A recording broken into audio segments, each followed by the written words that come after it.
Assalamualaikum warahmatullahi wabarakatuh. Saya dan teman-teman saya dari kelompok 5 yang beranggotakan Renita Agustina dengan NIM 001, Desi Nurfadilah 016, Lailatul Hasanah 017, Cynthia Amalia 023, Wahyuni Umulaili 044, Wiji Andriani 020, Nadia Latifah 049, Selvia Amanda 050 akan mempresentasikan materi mata kuliah Matematika Ekonomi dan Bisnis. Materi yang akan kami bahas yaitu menerapkan hubungan nonlinear part 2 dan ekonomi part 1. Materi yang pertama adalah fungsi kubik atau biasa disebut dengan fungsi berderajat 3. Fungsi kubik atau fungsi berderajat 3 merupakan fungsi yang pangkat tertinggi dari variabelnya adalah pangkat 3. Bentuk umum persamaan dari fungsi kubik dapat dituliskan dengan Y sama dengan A ditambah BX ditambah CX kuadrat ditambah DX dengan D tidak sama dengan 0. Di dalam fungsi kubik setidaknya ada sebuah titik belok atau inflection point, yaitu peralihan bentuk kurva dari cekung menjadi cembung maupun sebaliknya. Dan setidaknya ada sebuah sampai 2 buah titik ekstrim yang nilainya bergantung pada besarnya nilai B, C, dan D pada persamaannya. Dari penjelasan slide berikutnya, bisa dikatakan bahwa terdapat beberapa kemungkinan mengenai bentuk kurva suatu fungsi kubik. Kemungkinan-kemungkinan tersebut dapat dilihat melalui gambar-gambar yang ada di slide ini. Untuk 3 kurva bagian atas memperlihatkan fungsi kubik tanpa titik ekstrim. Untuk 2 kurva bagian bawah memperlihatkan fungsi kubik dengan titik ekstrim. Adapun bab yang kedua, yaitu penawaran dan permintaan dalam ilmu ekonomi, yang artinya adalah menggambarkan atas hubungan-hubungan yang ada di pasar antara para calon pembeli dan penjual dari suatu barang. Model penawaran dan permintaan digunakan untuk menentukan harga dan kualitas yang terjual di pasar antara penjual dan pembeli. Teori kurva dan hukum permintaan. Yang pertama, teori permintaan. Ciri atau sifat hubungan antara harga dengan jumlah permintaan oleh pembeli. Yang kedua, kurva permintaan. Suatu kurva, ciri atau sifat hubungan antara harga dan jumlah permintaan oleh pembeli. Yang ketiga, hukum permintaan. Semakin rendahnya harga suatu barang, maka semakin banyak permintaan terhadap orang tersebut. Dan sebaliknya, apabila harga barang naik, maka makin sedikit pula permintaan suatu barang tersebut. Daftar permintaan. Yang pertama, suatu tabel yang memberikan gambaran dalam angka tentang hubungan antara harga dengan jumlah barang yang diminta masyarakat. Permintaan terhadap buku tulis pada berbagai tingkat harga. Keadaan harga dalam kurung rupiah, jumlah yang diminta dalam kurung unit. P 5.200, Q 4.400, R 3.600, S 2.900, T 1.300. Kurva permintaan. Kurva permintaan berbagai jenis barang pada umumnya menurun dari kiri atas ke kanan bawah dalam kurung hubungan negatif. Yang pertama, permintaan keseluruhan daripada hubungan harga dan jumlah permintaan. Yang kedua, jumlah permintaan adalah banyaknya permintaan pada suatu tingkat harga tertentu.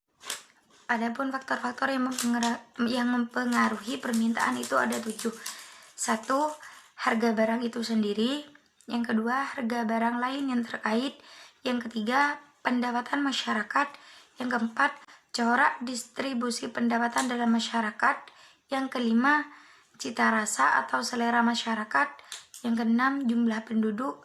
Yang ketujuh, ramalan keadaan di masa yang akan datang. Selanjutnya yaitu mengenai fungsi biaya. Fungsi biaya merupakan hubungan antara biaya dengan jumlah produksi yang dihasilkan. Fungsi biaya dapat digambarkan ke dalam kurva. Dan kurva biaya menggambarkan titik-titik kemungkinan besarnya biaya di berbagai tingkat produksi. Selain pengertian biaya tetap, biaya variabel dan biaya total, dalam konsep biaya dikenal pula biaya rata-rata atau average cost dan biaya marginal atau marginal cost. Berikut adalah rumus-rumus tentang fungsi biaya. Yang pertama, yaitu biaya tetap atau fixed cost. Fixed cost biasa disingkat dengan FC. FC yaitu sama dengan K. K adalah konstanta. Yang kedua, biaya variabel atau variable cost biasa disingkat dengan VC. VC sama dengan J kali Q. Yang ketiga, biaya total atau cost atau disingkat dengan C. C sama dengan FC ditambah VC sama dengan K ditambah F kali Q atau sama dengan C kali Q.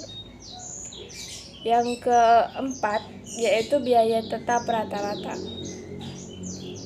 atau average fixed cost atau disingkat dengan AFC.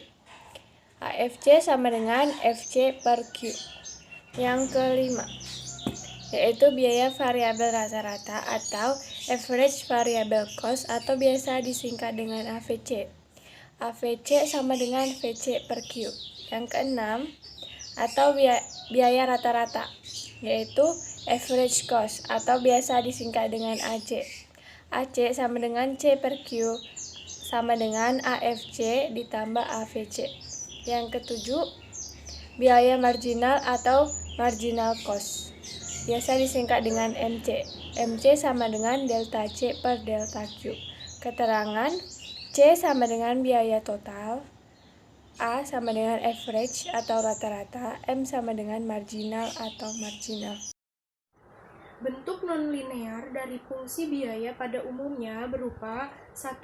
Biaya total merupakan fungsi kuadrat parabolik.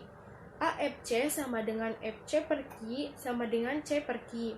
Biaya total atau C maupun biaya variabel atau FC sama-sama berbentuk parabola. Perbedaan antara keduanya terletak pada konstanta C yang mencerminkan biaya tetap atau FC. Secara grafik, kurva C dan kurva VC adalah sebangun dengan perbedaan jarak C. Biaya total merupakan fungsi kubik. AFC sama dengan FC per Q sama dengan D per Q. Biaya total berfungsi kubik selalu membuahkan AC dan AVC berbentuk parabola terbuka ke atas, sedangkan AFC tetap asimptotik terhadap sumbu C dan sumbu Q, sebab FC selalu berupa konstanta yang kurvanya selalu sejajar sumbu Q. Fungsi permintaan. Fungsi permintaan disebut juga dengan fungsi pendapatan atau fungsi hasil penjualan.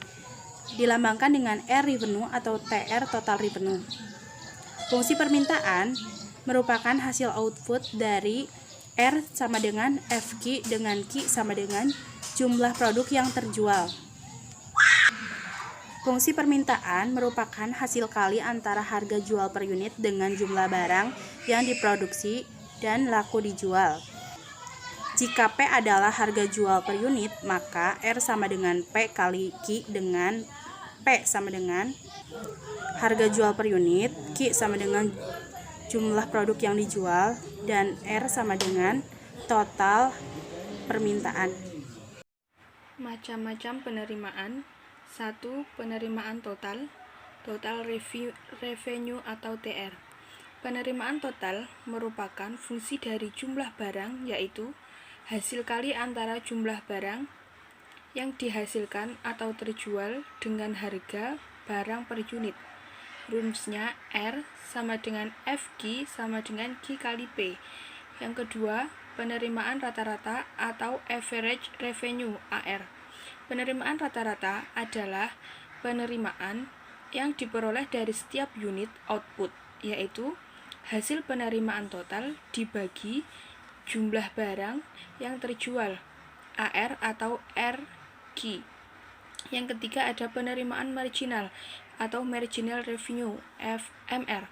Penerimaan marginal adalah penerimaan tambahan yang diperoleh dari setiap tambahan satu unit out yang dihasilkan atau terjual. Marginal revenue merupakan turunan dari total revenue. MR sama dengan DR atau DG sama dengan R aksen. Sekian materi dari kelompok kami. Apabila ada kurang lebihnya, kami mohon maaf yang sebesar-besarnya. Wassalamualaikum warahmatullahi wabarakatuh.